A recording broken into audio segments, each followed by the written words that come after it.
Hello, my name is Laurie Tucker. I am a sexual abuse survivor and author of the book, What Odd Things I Thank You For: Discovering Grace in a Shattered Life. In the previous anger videos, I have talked about learning to identify my anger and express it in productive ways.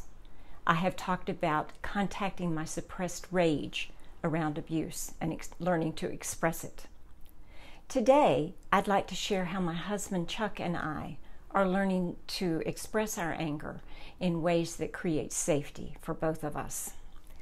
I have said I needed to feel safe to begin my work on anger, safe from my abusers, safe from family members who denied the truth of what I was telling them.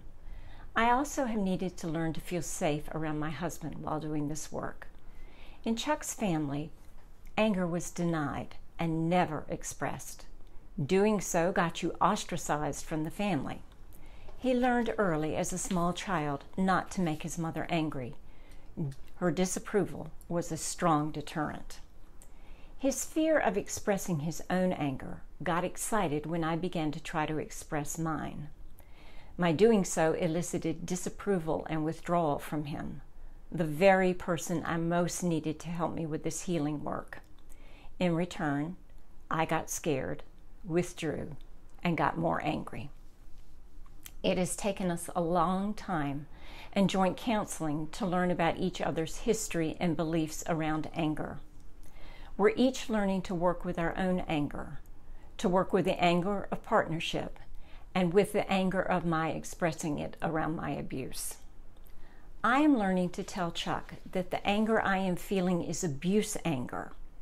He is learning to understand that that is not directed toward him personally and is able to let it go over his shoulder without incorporating it.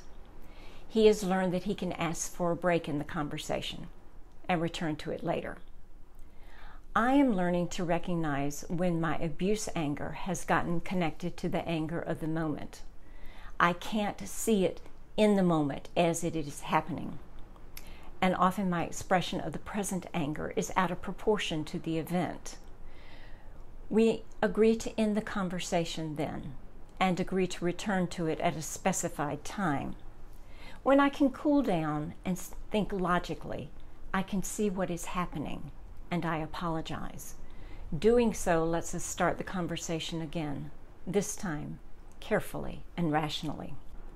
When Chuck is angry at me, I often respond reflexively, in fear, going quiet, leaving the room, not meeting his eyes. Chuck is learning that I am not punishing him by mimicking his mother. I am working not to flee in the face of his anger, which is sometimes loud, but to stand up to it, to engage it, to stay in the conversation.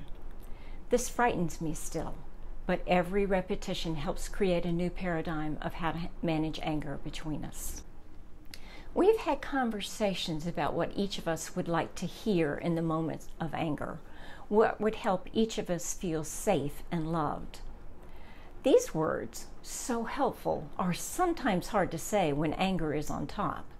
It's hard to think or to remember what would be helpful in those moments. I have created cards for Chuck that say what I need to hear in those moments. He carries them in his pocket. After all, you never know when or where anger will enter the conversation. His motto, be prepared. Learning how to be angry with each other has been one of the gifts of our 44-year marriage. It is a relief for me to hear Chuck's anger, rather than to feel it energetically without context and get scared. Chuck feels the same about receiving my anger. We can now talk about what went wrong and what we need to do to fix it. We don't get it right first time, every time, but with help from our therapist, lots of repetition, and lots of goodwill, we are doing much better.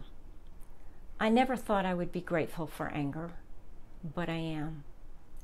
Anger, lovingly expressed, is powerful intimacy. It has made our marriage richer and stronger. Thanks for listening. I have enjoyed sharing this part of my healing journey with you. I wish you blessings for today. Goodbye now.